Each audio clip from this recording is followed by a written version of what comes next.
कह रहे हैं। तो गर्गाचार्य जी वहां पहुंचे, नंदराय जी ने बड़ा स्वागत किया। नंदराय जी कहने लगे कि अगर आप आ ही गए हैं तो मेरे पुत्रों का नामकरण संस्कार कर दो। महाराज, इनका कोई नाम ही नहीं रखा है और आप जैसा विद्वान हमें मिलेगा कहां। गर्गाचार्य जी कहने लगे, आपको पता है हम यदुवंशियों के गुरु नहीं है, कुलगुरु नहीं है, पुरोहित नहीं है, हम पुरुवंशियों के हैं। और अगर उसको पता लग गया कि गर्गाचार्य ने किया है तो वो सब करेंगे कि शायद ये वसुदेव जी का पुत्र तो नहीं है। नंदराय जी कहने लगे, हम किसी को पता ही नहीं लगने देंगे। अलक्षितो अस्मिन् रसि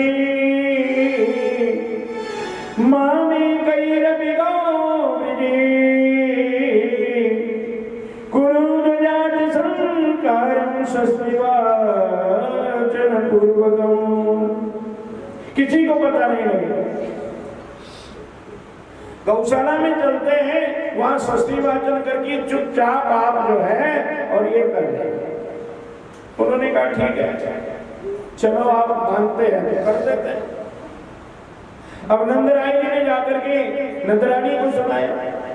नंदरानी ने कहा, अरे मेरे बालक का जन्म चुपचाप हो, गौशाला में हो, मुझे बिल्कुल स्वीकार नहीं।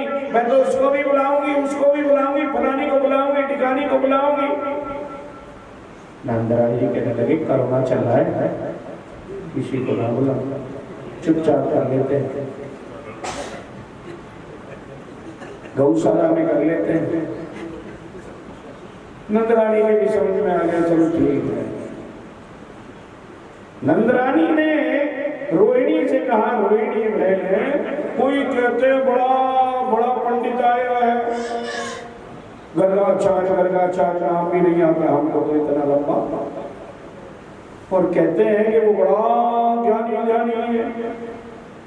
अब काम की औरत है ना, कुछ और तरह की होती है। वो कहती है, हम भी तो देखे कहता ज्ञानी रहनी है, तू अपना बेटा मेरी गोद में दे दे, मेरा बेटा तू अपनी गोद में ले ले, फिर देखेंगे ज्ञानी रहनी का कैसे बताएगा किसका बेटा है किसको बेटा है। तो अदला बदली कर ली दोनों बच्चों की। रोहिणी को भगवान कृष्ण को रोहिणी मैया ने ले लिया, यशोदा मैया ने बलराम को ले लिया, गोदी में लेकर के पहुंच गए और कहा, हाँ बाबा बताओ नाम, क्या नाम है हमारे बच्चों का। अब गर्गाचार्य तो सबसे पहले उन्होंने कहा, क्या कहा कि अयम हिरोहिणी पुत्र रमयन् श्रीगोगुणैः आख्यायते रामैति बलादित्या देवरं विदु। देख सुन भैया, ये जो तेरी गोद में है ये रोहिणी का बेटा है और इसका नाम राम होगा, लेकिन साथ में बल और लग जाएगा, क्योंकि बल बहुत होगा इसमें, बड़ी ताकत होगी इसमें, इसलिए बल के साथ राम लगा करके इसका नाम बलराम हो जाएगा।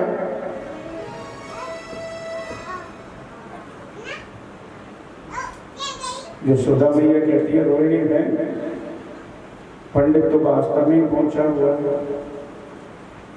पर कहा महाराज में इस बच्चे का नाम भी रखो, ये दूसरा बच्चा है। तो भगवान ने जब देखा कृष्ण भगवान की तरफ तो ताली लग गई, गर्गाचार्य का ताली लग गई। अब गर्गाचार्य बोले न चाले, न आंख उठाए न देखे, एक टक भगवान को देख रहे हैं।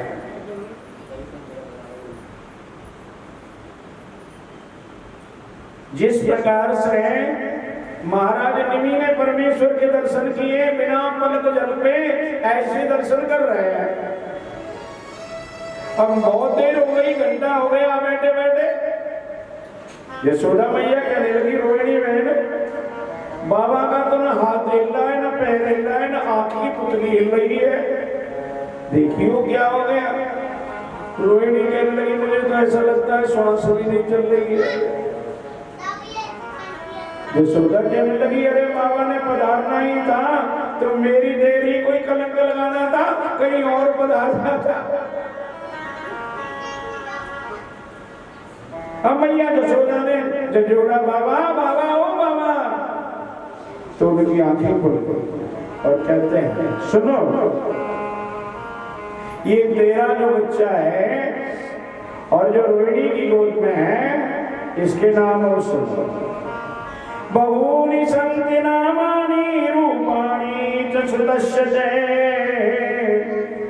गुणकर्माणि रूपाणि तानहं वेदनो जना।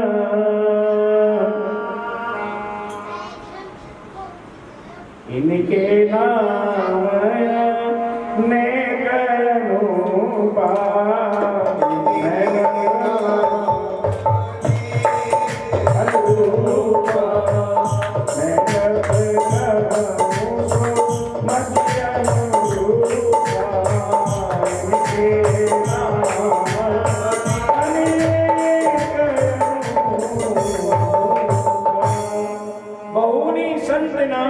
अरे इसके तो बड़े नाम है, बहुत सारे नाम, जैसे लीला करेगा वैसा ही नाम हो जाएगा। लेकिन लाल सफेद और पीला इन तीनों को मिलाकर के क्या बनता है? कभी रंगों का किया है विचार, लाल रंग लो, पीला भी ले लो, सफेद ले लो, तीनों को मिला दो तो काला बन जाएगा। इसलिए इसका नाम कृष्ण हो। एक का नाम कृष्ण, एक का नाम बलराम नाम हो गया। अब माता ने कहा प्रभु मेरे घर आए हैं तो भोजन जरूर करके जाना, घर में दरबार ब्राह्मण आए तो बिना भोजन के मत भेजो, जरूर भोजन करा के भेजो। बाबा कहते हैं कि हम तो स्वयं पाकी हैं। स्वयं पाकी क्या होता है कि अपने हाथ से बनाते अपने हाथ से खाते हैं। क्योंकि माता कहने लगी फिर घी ले लो, दूध ले लो, चावल ले लो, जो चाहिए वो सब कुछ ले लो, नए बर्तन निकाल देती हूँ चांदी सोने के और बनाओ, आप खाओ और बची हुई प्रसादी हमको भी मिले। गर्गाचार्य कहने लगे समय तो नहीं है पर तू कहती है तो चल ठीक है बना ले। मैया ने बढ़िया बढ़िया दूध दिया, चावल दिए, घी दे दिया, असली देसी, कोई कमी नहीं माता के घर में। और गर्गाचार्य ने भोजन तैयार किया। एक बार बोल दो बाकी बिहारी लाल की भोजन तैयार कर लिया गर्गाचार्य ने। और भोजन तैयार करा के अब ब्राह्मण जो है भगवान के भोग लगाए बिना तो खाते नहीं है, इसलिए भगवान को भोग समर्पित कर दिया। और आंखें बंद कर दी गर्गाचार्य ने। और गर्गाचार्य कहते हैं आओ श्याम जी भोग लगाओ, श्याम जी आओ, श्याम जी भोग लगाओ, श्याम जी मेरो बनो रखो कृष्णा तेरे कुछ तुझे करे भोग लगाओ। आओ श्याम जी आओ, मेरो बनो रखो कृष्णा तेरे कुछ तुझे करे भोग लगाओ। अब जब ऐसे प्रार्थना की तो भगवान घुटनों घुटनों चल के आए और थाली में भोग लगा दिया। जय हो। जब आंखें खोली गर्गाचार्य ने तो देखा भोजन तो झूठा हो गया। अब क्रोधित हो गए गर्गाचार्य। अभी तो कह रहे थे इधर मचल गए और कहने लगे मैया में तो नई दुल्हनिया लइयो, मैया में तो नई दुल्हनिया लइयो।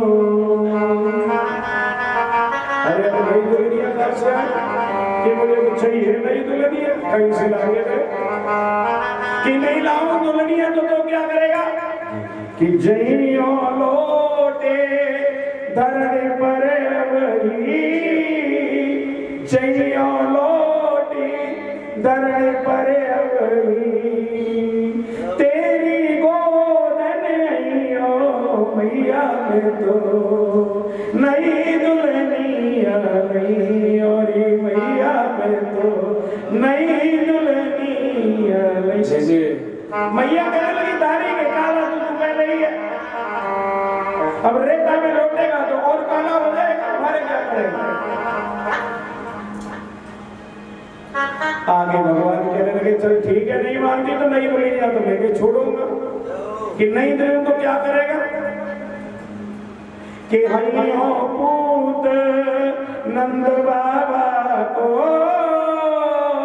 हुइयो पूत नंद बाबा को तेरो सुत न कहियो मैया में तो नई दुल्हनिया मैया में तो नई दुल्हनिया मैया ने गोद में ले लिया और कहा बेटा चिंता मत कर, सवेरे ही ब्याह करने चलेंगे तेरा, अभी थोड़ा सा बड़ा तो हो जा है, अभी से तेरा ब्याह कौन करेगा। एक दिन भगवान खेलने चले गए और खेलने चले गए तो क्या हुआ कि किसी गोपी ने भगवान को नजर लगा। अब भगवान न खाते हैं न पीते हैं न सोते हैं, अब तो भगवान का बुरा हाल हो गया। अब मैया यशोदा ने सब सखियों को बुलाया, सखियों से पूछा देखो हमारा बच्चा न खा रहा है न पी रहा है न सो रहा है न दूध पी रहा है न मक्खन मिश्री खा रहा है, अब क्या करें। तो एक ने कहा अरे बाबरी तेरे को पता ही नहीं, तेरे लल्ला को तो नजर लग गई। किसकी लग गई? तो कौन सी ने मारी दियारी तो आज के चलो सलो कौन सी ने मारी दियारी तो मारी दियो पतिलो साथ सलोना, कौन सी ने मारी दियारी तो आज के मचलो साथ सलोना। रोई रोई रोई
पहले ही समझाया श्याम की सखियन संग न छोड़ा, क्योंकि कौन सी ग्वालिन की नजर पड़ी है भैया विष्णु, वहां बोलेगा मेरे कमरे बजा कर या ग्वालिन की नजर बुरी है, कर गई जादू टोना, कौन सी ने मार दियो री, टोना आज मेरो मछलियों से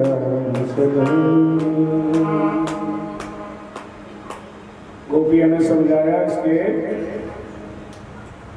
तूने बिठोना नहीं दिया इसलिए ये सब कुछ हो गया, भूल गई मैं दियो न जाके माथे बीच बिठोना, रुदन रोई रोई रुदन करे मेरो बालो, तोड़ दिए हैं खिलौना, कौन सी ने मार दियो। गोपी ने समझाया कि अब ऐसा कर राई नौन कर ले, तो राई नौन करो लाला को हंसने लगे तब छोना, कौन सी ने मार दिया। किसी ने कहा इन्होंने कौन सा तप किया नंद बाबा ने, नंद रानी ने, जो इनके घर इतना सुंदर 3 लोक का मालिक भगवान पैदा हुआ है। तो ये पूर्व जन्म में द्रोण नाम के वसु थे और ये धरा नाम की इनकी पत्नी थी। इन्होंने पूर्व जन्म में वास्तव में ही बहुत बड़ा तप किया था, इस कारण इनके घर में भगवान नारायण ने जन्म लिया। एक गृहे दासी यशोदा गृहे कर्मांतर नियुक्ता श्रीमतम स्वयं दधी। एक दिन मैया यशोदा फिर कदम मत रही है अपने घर में, और जो मन में आवे सोई गावे।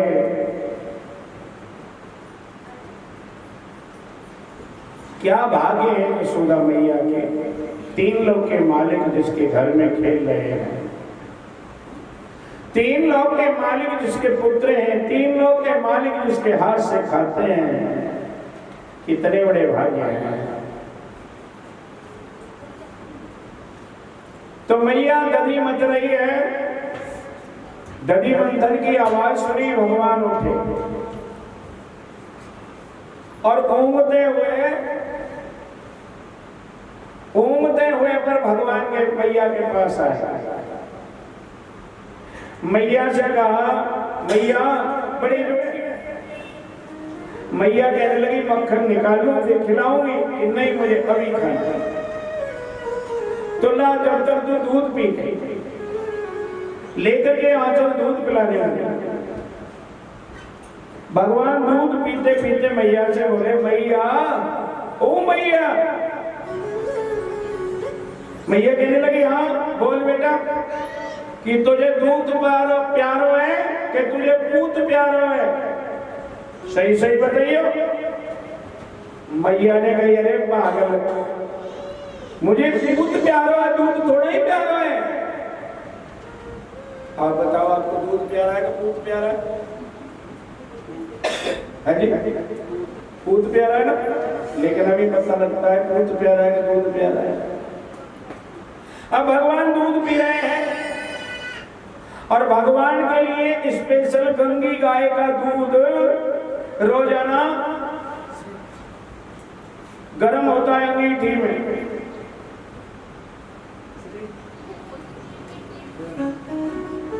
अब भगवान दूध पी रहे मैया का, तो अंगीठी में पड़ा हुआ गर्म होने वाला दूध सोच रहा है। देखो, भगवान के प्रति जड़ों की भी श्रद्धा ऐसी थी। जड़ों की, दूध क्या है? जड़, ठीक है, सजीव नहीं है, निर्जीव है। लेकिन दूध की भी कैसी श्रद्धा है परमात्मा के प्रति।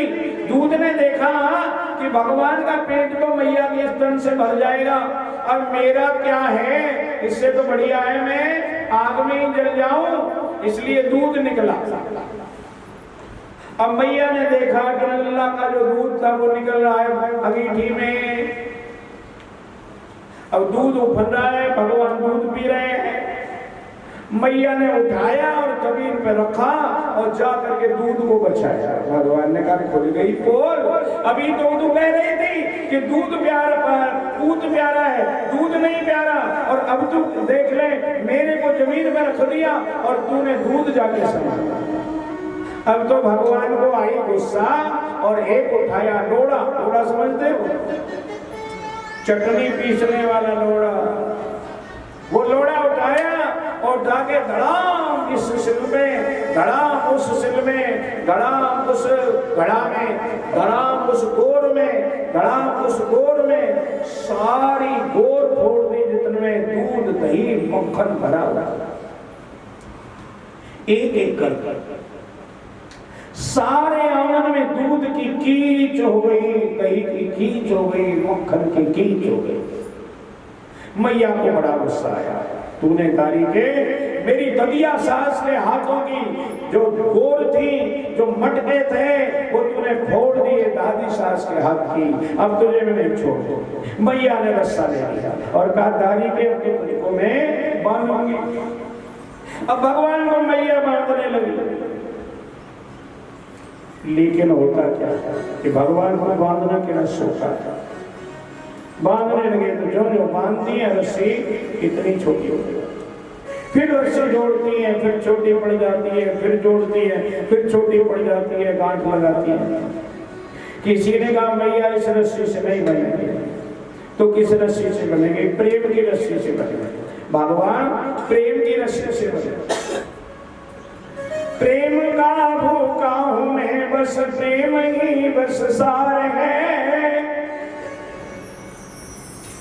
और प्रेम से मुझको भजे तो भव से मेरा भार है।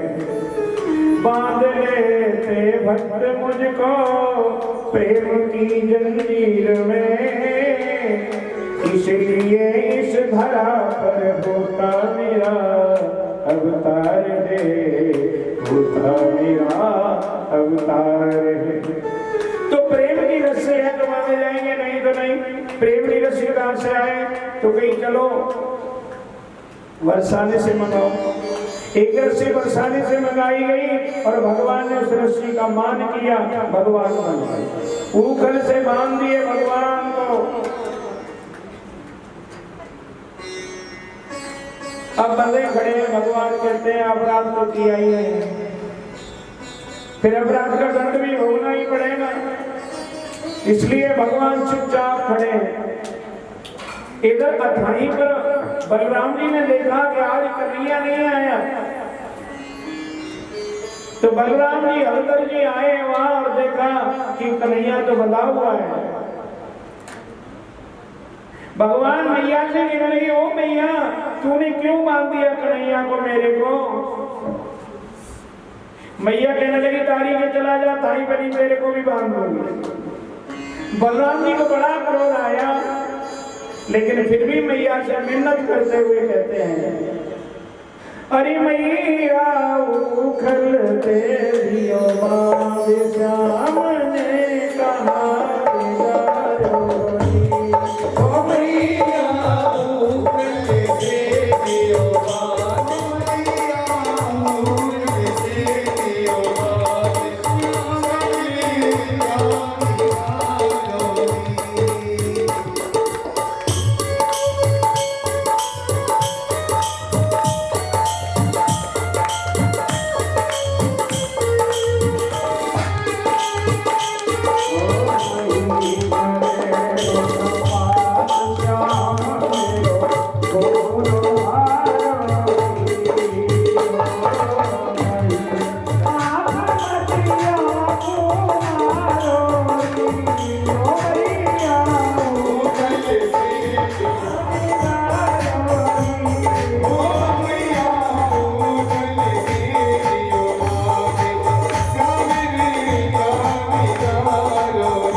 जो कोई हो तो और देख तो मन में लो भारोरी, ये तो तूने मांगा लिया, अगर इसकी जगह किसी और ने मांगा की तरफ देखा कि चलो इनका भी तो कल्याण करना है, इसलिए भगवान अब घुटुओं में पड़ गए और घुटुओं में पड़ के और जोर से खींचा उखल को। अब उखल पीछे पीछे खींच रहा है और भगवान घुटुओं के बल चल रहे हैं। अभी भगवान घुटुओं के बल चलते हैं, खींचते खींचते खींचते खींचते दोनों पेड़ों के बीच से निकल गए और उखल जाके दोनों पेड़ों के बीच में फंस गए। और प्रभु ने जोर से खींचा, एक पेड़ इधर को और एक पेड़ इधर को धड़ाम से निकला। उनके मध्य से दो दिव्य पुरुष निकले और निकल करके वो भगवान की स्तुति करने लगे और स्तुति करके थोड़ी देर में विमान आया और विमान पर बैठ के बैकुंठ के लिए चले गए। तो राजा परीक्षित पूछ रहे हैं प्रभु को कौन थे और ब्रह्मक्षत्र को कैसे प्राप्त हुए। तो सुखदेव जी वर्णन कर रहे हैं, राजन रुद्रस्यानुचरो भूत्वा श्रुतब्दो धनदात्मजो कैलासो भवने रम्ये मध्याह्नियामहोत्कटे। ये नल कुंवर नाम के दोनों ही पुत्र थे, इसके कुबेर के। कुबेर कौन है आप जानते ही हैं, फाइनेंस मिनिस्टर ऑफ द देवता, देवताओं का फाइनेंस मंत्री है, वित्त मंत्री है देवताओं का। धन का खजाना सारा उसके पास है। अब धनवानों के ज्यादातर पुत्र बिगड़ जाते हैं और धनवान होकर के धनवान की संतान ना बिगड़े तो समझो कोई बड़ा हाथ है किसी का, परमात्मा का या पितरों का या किसी गुरु का या किसी परमात्मा परमेश्वर का, नहीं तो ज्यादातर बिगड़ जाते हैं। वो बिगड़ गए, कुछ अप्सराओं के साथ लेकर के चले आए, मंदाकिनी में नंगे होकर के नहा रहे थे और वहां से ऋषि गुजर रहे थे और ऋषियों ने देखा कि देखो ये पापी लोग, बताओ गंगा में भी नंगे होकर के नहा रहे हैं, तो उन्होंने श्राप दे दिया कि तुम वृक्षत्व को प्राप्त हो जाओ। वो दोनों वृक्ष हो गए और बाद में ऋषि की जब उन्होंने प्रार्थना की भगवान हमें माफ कर दो, तो ऋषियों ने कहा भाई अब तुम वृक्षत्व को तो प्राप्त होंगे लेकिन भगवान की कृपा से तुम्हारा कल्याण हो जाए। वो भगवान को स्तुति करी उन्होंने कि नमः परम कल्याण, नमः परम मंगल, वासुदेवाय शांताय रघुनाथपतये नमः। जब वो प्रार्थना कर रहे थे भगवान मंद मंद मुस्कुरा रहे थे। मुस्कुरा क्यों रहे थे? कि देखो हम तो बंधे हुए हैं और ये खुले हुए हैं। अब ये खुले हुए बंधे हुए की प्रार्थना कर रहे हैं, अब दुनिया को खोलने वाले आज हम बंधे हुए हैं, देखो इनको मुक्त कर रहे हैं और ये हमारी प्रार्थना कर रहे हैं, हम बंधे हुए बंधन में हैं। उन्होंने भगवान से प्रार्थना की, प्रभु हमें कुछ वरदान दे लो। भगवान ने कहा मांग लो। तो क्या मांगा उन्होंने बताया कि वाणी गुणानुकतने श्रवणो कथाया हस्तो च कर्म मनसपादयोनः स्मृता शिरस्तव निवास जगत् प्रमाणे दृष्टि तथा दर्शने अस्तु भगवन्तनुना। हे प्रभु, हमारी आंखें केवल संतों के दर्शन करें जो साक्षात तुम्हारा रूप है दुनिया में, उनके दर्शन करें। हमारी वाणी केवल आपके गुणों को गाए, हमारी कान केवल आपकी कथा ही सुने और कुछ न सुने, केवल आपकी कथा सुने। हमारे हाथ आपकी सेवा में सदा तल्लीन रहे, लगे रहे, आपकी सेवा ही करते रहे, ऐसा आशीर्वाद दीजिए। भगवान ने आशीर्वाद दिया, वो अपने धाम के लिए चले गए। एक दिन सुखिया नाम की मालिन चिल्ला रही है, अरे कोई फल ले लो, कोई फल ले लो, कोई फल ले लो। भगवान फल लेने के लिए आए। अब भगवान ने सोचा कि फ्री में तो फल देते नहीं है, इसलिए दोनों मुट्ठियों में धान भर लाए और धान ला करके सुखिया मालिन की उद्दलिया में डाला। सुखिया मालिन के पास जितने भी फल थे सारे फल भगवान को दे और दे करके डलिया उठा करके अपने घर गए। लेकिन घर जाकर के सुखिया मालिन ने देखा कि उसकी डलिया सारी हीरे जवाहरात रत्नों से भरी हुई है, धन धान्य कर दिया। सुखिया मालिन को आज निर्धन से धनवान बना दिया। मेरे दयालु ऐसी कृपालु है कि निर्धन को धनवान बनाते, निर्बल को बलवान बनाते। प्रभु तेरी लीला न्यारी ऐसे बत्सासुर नाम का एक राक्षस चला यहाँ, भगवान बछड़े चलाने जाते हैं, उन्हीं के मध्य में आ गया और सोच रहा था दुलत्ती मार के मार डालूंगा, लेकिन भगवान ने पहचान लिया और बलराम जी ने दोनों पीछे के पैर पकड़ के धड़ाम से मार दिया। लोग कहने लगे अरे तेने तो गौपुत्र को मार दिया, तेने गौपुत्र को मार दिया। भगवान कहने लगे गौपुत्र नहीं है, बत्सासुर नाम का राक्षस है। अब बकासुर नाम का राक्षस पूतना का भाई, उसको पता लग गया कि मेरी बहन को कृष्ण ने मार दिया है, वो भी चला आया। भगवान ने उसका भी कल्याण कर दिया। अब नित्य नित्य कोई न कोई अघासुर बकासुर डकासुर चले जाते हैं। एक दिन अघासुर चला आया, ये भी पूतना का भाई था। एक अजगर सांप उनके चला आया। अब तो अघासुर ने सोचा कि ये सारे बच्चे जब मेरे में अंदर चले जाएंगे तब मैं इनको खा जाऊंगा। भगवान ने बहुत रोका, लेकिन सारे गुणालवाल उसको गुफा समझ करके अंदर चले गए। भगवान ने बहुत रोका। अब भगवान भी चले गए पीछे से। अब भगवान के जाते ही उसने मुंह बंद कर दिया। भगवान ने अपना शरीर इतना बढ़ाया कि उसकी दम घुट गई और उसको मृत्यु हो गई और भगवान सबको लेकर के बाहर मार लाए। भगवान 5 वर्ष के हो गए इसी प्रक्रिया में धीरे धीरे।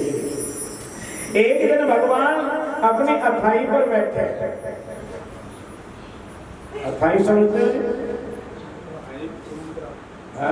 पहले अथाई होती थी, इंसान अथाइयों पे बैठते थे और औरत घर में होती थी। अब तो पता नहीं लगता औरत कौन है और इंसान कौन है। माँ की बिहारी डाल थी, रिश्तेदार आता था तो अथाई पर ही। अथाई के बाद कमरे बनने लगे। अब वो सब काम खत्म हुआ, बैठक बनी, फिर कमरे बने। अब तो कुछ भी नहीं है, अब तो वही स्त्रियां हैं, वही पुरुष हैं, और पुरुषों की सी बुद्धि स्त्रियों की है और स्त्रियों की सी बुद्धि पुरुषों की, कोई पता नहीं। कईयों के तो पहनावे भी ऐसे हैं, उसी पैंट को वो पहन लेती है और वो उसी पैंट को वो पहन लेता है, उसी टी शर्ट को वो पहन लेती है, उसी टी शर्ट को वो पहन लेता है। राधे कृष्ण बांके बिहारी लाल की।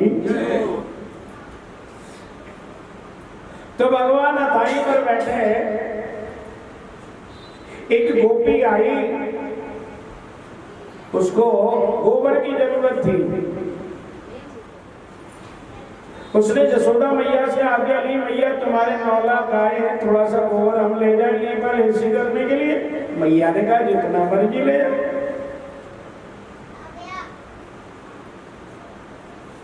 अब गोपी ने भर लिया और भर करके इधर उधर देखने लगी, कोई उछालने वाला नहीं है, तो भगवान को या झाला मार लिया, आजा बेटा आजा, कन्हैया जरा हमको उछाल। भगवान गए, उठाया, उसके सर पे रखा दिया। ग्वालिन ने बड़े निकट से प्रभु को देखा और देख करके ग्वालिन के मन में ये हो गई कि बार बार ये दृश्य हो, इसलिए ग्वालिन दूसरी बार आ गई और फिर भगवान से कहा, भगवान आजो कन्हैया जरा उठा दो हमारा ये। भगवान ने कहा तू तो बार बार आएगी और बार बार उठाऊंगा, फ्री का मैं थोड़े ही हूं। तो भी क्या करूं मैं, क्या दोगे आप?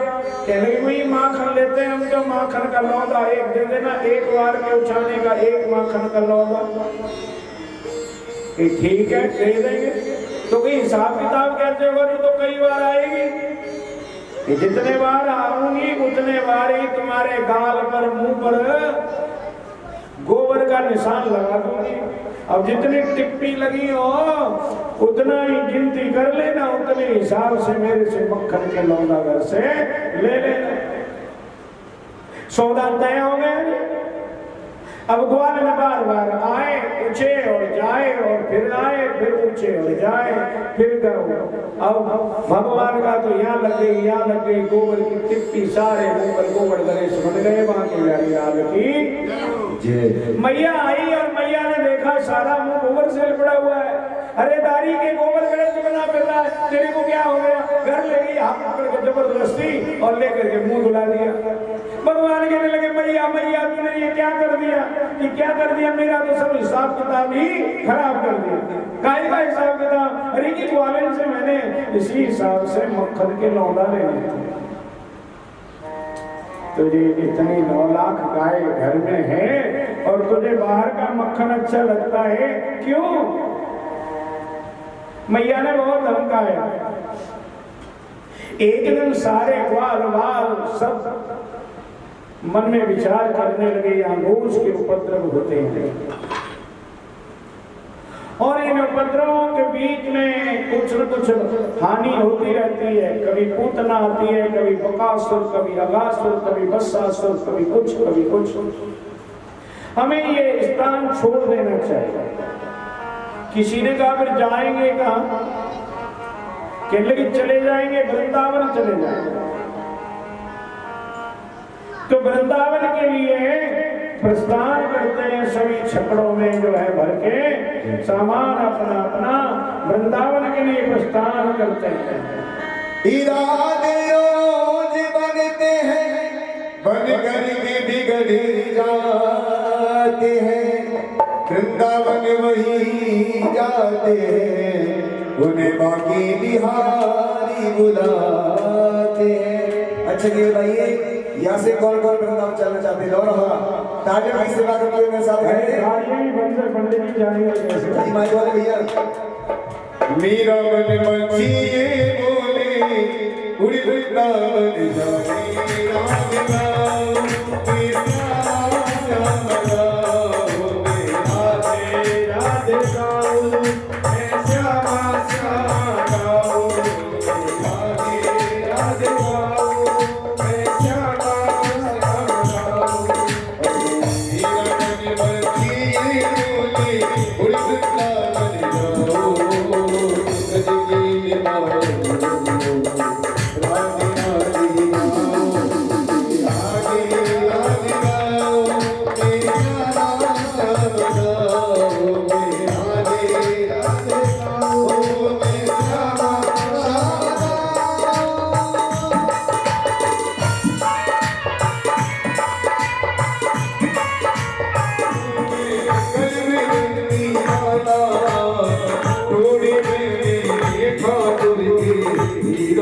के नामा बाकी बिहारी गिरधारी कोई कहीं को दादा याई में बलिहारी सब जियोर जियोर कबल बताओ राधे राधे गाओ राधे राधे गाओ मेरा राजा गाओ मेरा राधे राधे गाओ मेरा राजा गाओ जी हरियाणी वृंदावन की महिमा प्यारी कोई ना जाने हृदय नगरिया में बोल के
मेरा मन पक्षी बोले उड़ वृंदावन जाओ ब्रज की पावन गलियों राधे राधे गाओ मेरा राधे गाओ मैं श्यामा श्यामा गाओ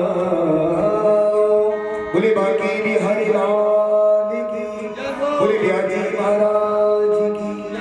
5 वर्ष की लीला है, तो 6ठे वर्ष में जाकर तो ऐसा कैसे हुआ? राजा परीक्षित ने पूछा।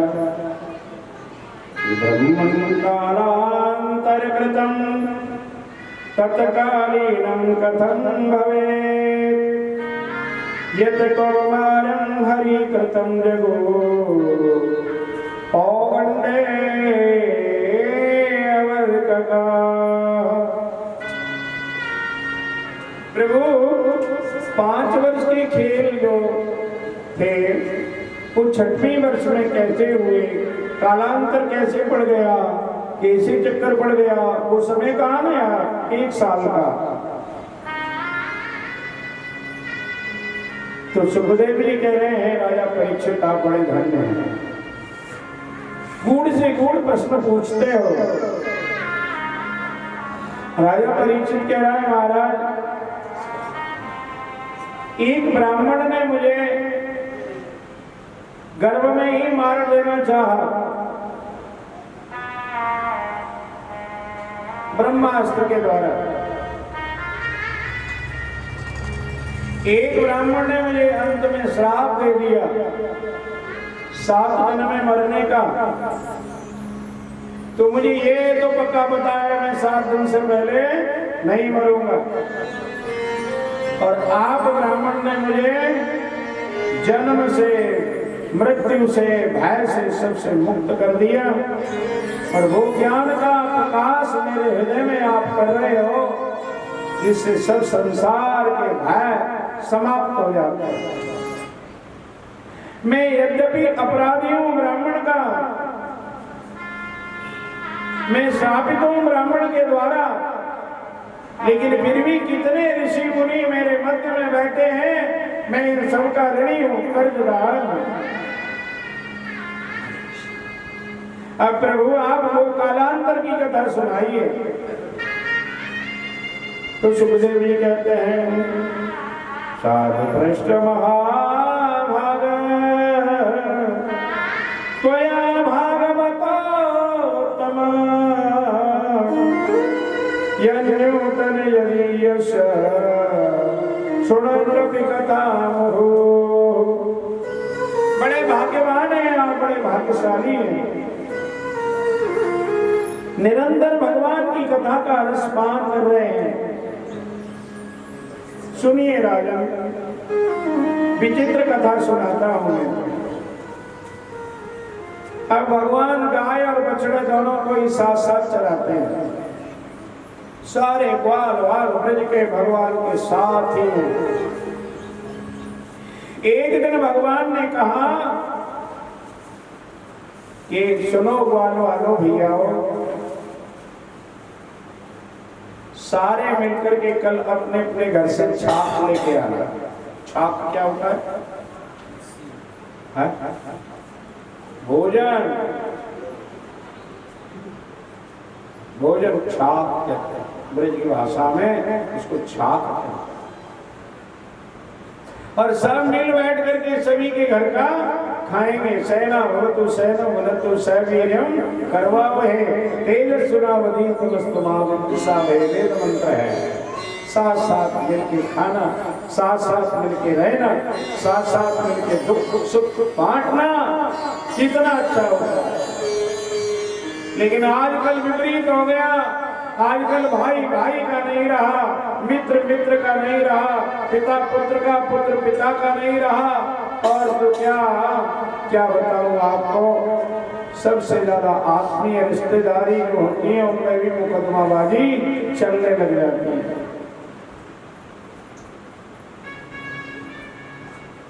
तो भगवान ने कहा कल सब मिलकर के खाएंगे, सबका घर के आना चाहिए। किसी के घर का रहना रूखा सूखा जो जिसके घर हो लेके आना। आज वो गीता का वो श्लोक भगवान परिपूर्ण करते हैं, पत्रम पुष्पम फलम तोयम यो मे भक्त्या प्रेक्षते।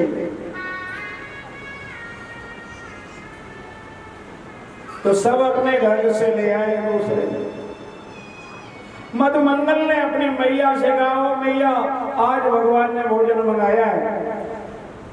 मधुमंगल की मैया कह रही है, हम तो उन्हीं के घर का रोज खाते हैं, उनके घर चाकरी करते हैं, सेवा करते हैं, वहां से जो मिल जाता है खा लेते हैं। घर तो हम खाना बनाते ही नहीं, कोई व्यवस्था भी नहीं है। लेकिन मधुमंगल जिद पड़ गया, मैया मैं कुछ न कुछ जरूर भगवान के लिए लेके जाऊंगा। सुनने वाली कथा है, बड़े प्यार से सुनिए। एक बार बोलो बाकी बिहारी लाल की। मैं इसलिए आपको कष्ट करता हूँ, देता हूँ। वैसे तो आप निर्मल श्रोता है, श्रोता कोई नहीं है, सब निर्मल श्रोता है। पर फिर भी सावधान करना जरूरी है, क्योंकि सावधानी हटी दुर्घटना घटी। आपने कुंभकर्ण का नाम सुना होगा। कुंभकर्ण को भगवान ने लंका में मार दिया।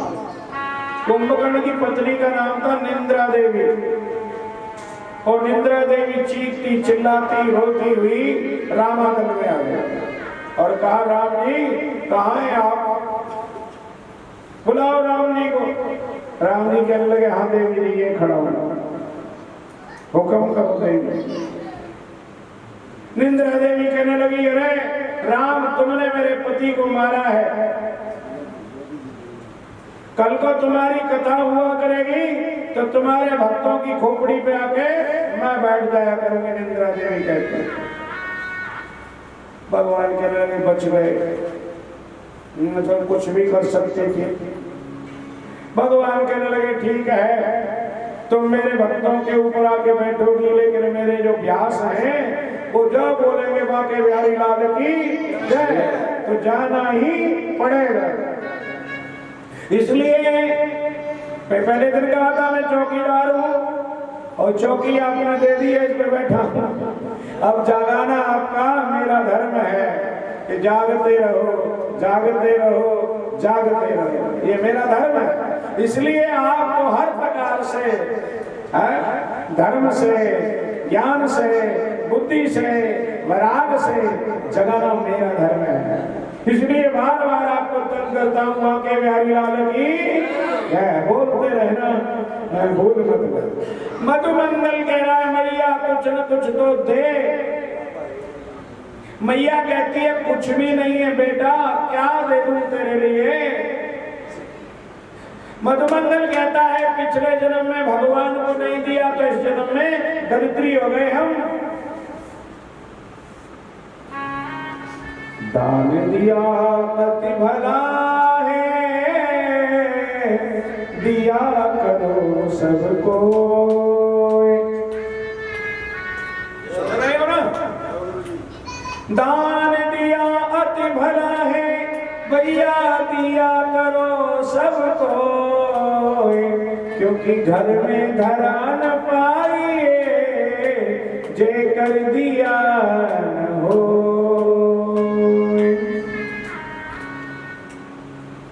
घर में धरा न पाइए जे कर दिया न हो। हाथ में दीपक नहीं है तो घर में रखा हुआ भी मिलेगा नहीं।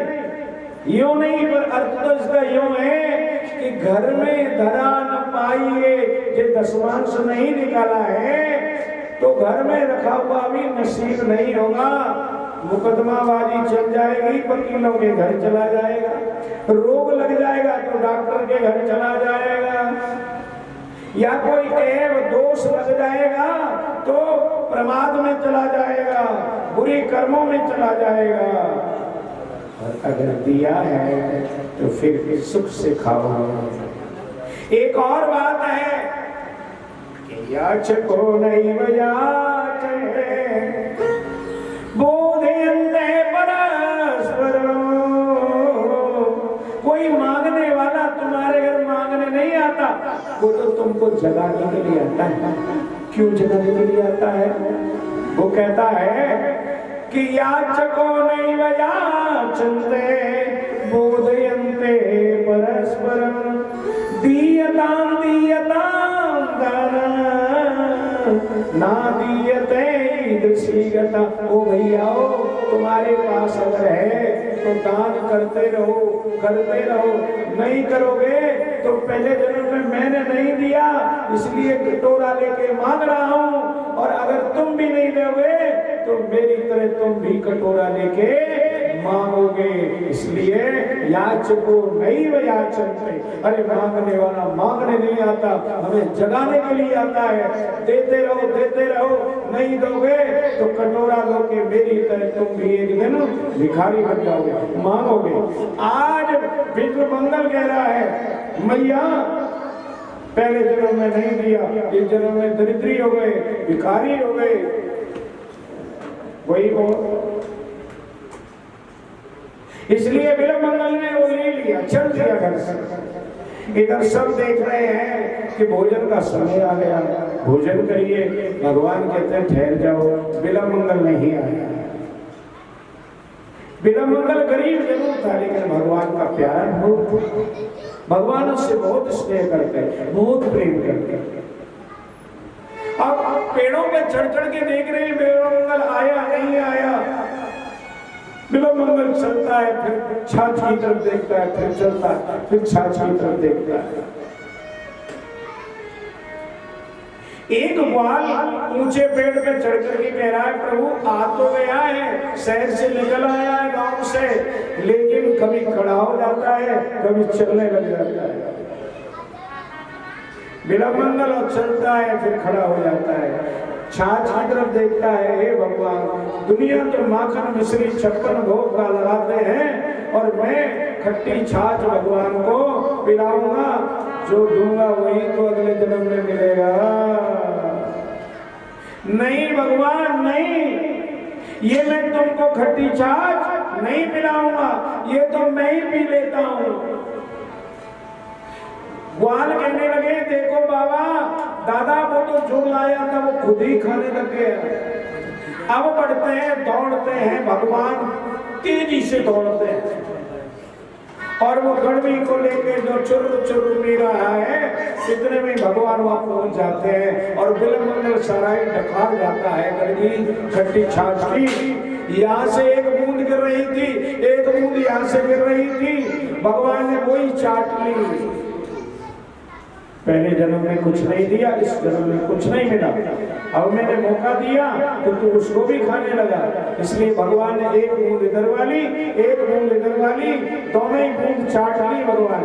इतने में ही ब्रह्मा आए मिलने के लिए। ब्रह्मा ने देखा ये ब्रह्म है, ये कैसा ब्रह्म है जो ग्वाल वालों के मुंह को चाट रहा है, ये कैसा ब्रह्म है। ग्वाल वालों को मुंह को चाट रहा है, कैसा ब्रह्म है। मोह हो गया, और मोह हो गया तो सोचने लगा, अभी पता लग जाता है कैसा भगवान है। गाय को चुरा लेंगे। भगवान ने देखा गाय नहीं है, भगवान ढूंढने गए तो ग्वाल वालों को चुरा ले गए।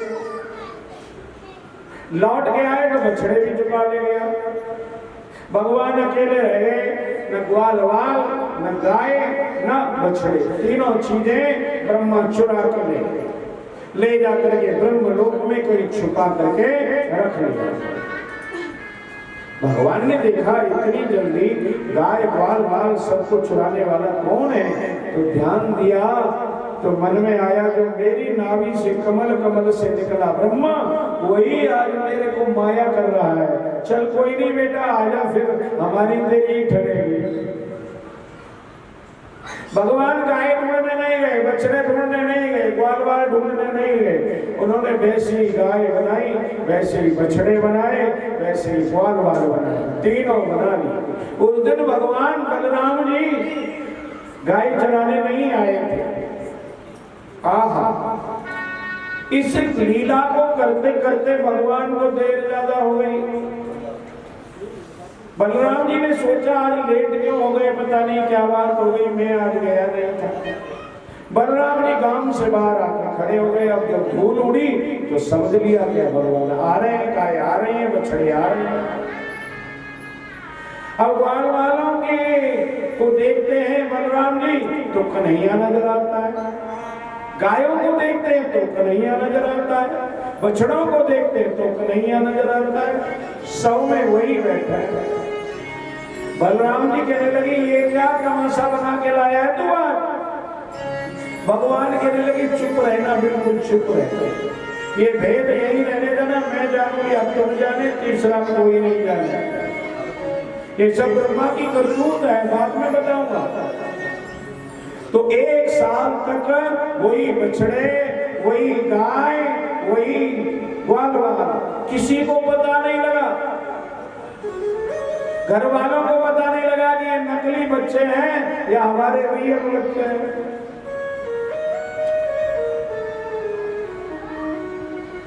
अब भगवान 1 साल हो गया। ब्रह्मा ने सोचा अब तो हाहाकार मच रहा होगा ब्रज में, चलो देखो तो सही, दोनों के मर गए होंगे, बिना बच्चों के ग्वालिनियां, बिना गाय के, बिना बछड़ों के। देखा तो अब वैसी गाय चल रही है, वैसे ही बछड़े, वैसे ही ग्वाल। फिर वहां गए तो वहां भी गाय बछड़े, यहाँ गए तो फिर यहाँ ऐसे। आखिरकार समझ गए ब्रह्मा जी और भगवान की स्तुति करने लगे। क्या कहने लगे कि नौमीजते प्रभु कुसे तड़ंगराया गुंजावत चपर प्रक्षल सर्वधाय वन्यस्रजे कमल वेत्र विशाल वेणु लक्ष्मी प्रिय यदुपते पशुपांगज। ये मोर मुकुट धारण करने वाले मुरली मरोर भगवान, मैं तेरे चरणों में गिरकर के प्रणाम करता हूँ। मैं खुद भूल बैठा कि ये मेरा मालिक है, मैं तुम्हारी परीक्षा में बैठा, मुझे माफ कर देना।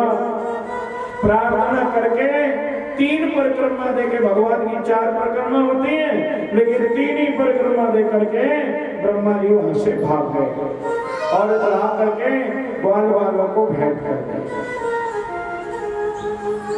एक दिन भगवान ने देखा काली देव में एक काली नाग नाम का नाग रहता है, बड़ा भयानक है। जो परमात्मा ने निश्चय कर लिया इसका कल्याण करना है,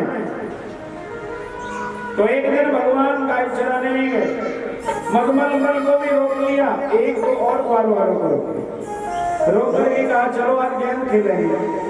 कहाँ पे खेलेंगे? तो काली देव पे खेलेंगे। वहां गेंद खेलने के लिए गए। मधुमंगल गेंद बना के लाया था, अपनी मैया के लहंगा को घुस करके अच्छी तरह से उसके नाड़े से सोचने लगा खेल करके आके रख देंगे, लेकिन कुल्ला मारा गेंद गई थे। मधुमंगल रोने लगा कि गेंद चाहिए। भगवान कहने लगे और गेंद दे देंगे तुझे, 2 गेंद दे देंगे, नहीं मेरी तो माता का लहंगा। भगवान कहने लगे तुझे 2 अपनी माता के लहंगा दे देंगे, लेकिन मधुमंगल कहने लगा नहीं नहीं नहीं, तो बहुत टूटी फट जाएगी, मार पड़ेगी, मुझे तो वही वाली गेंद चाहिए। अब भगवान ने थुकाई मुट्ठी और कूद पड़े काली देव। काली देव में तो काली नाग रहता था, उसके ऊपर छाई से पड़ जाती, कोई पंछी लेके मर जाता, कोई गाय भैंस पानी पी लेती वो भी मर जाती। ऐसा जहरीला पानी। हाहाकार मच गया ब्रज में। ग्वाल गए मैया जसोदा तेरा बच्चा तो कूद पड़ा नदी में और काली देव में, और वो नहीं बचेगा। मैया रोती रोती वहां आई। बलराम कहने लगे मैया चिंता ना कर, वो अभी आता है गेंद लेकर।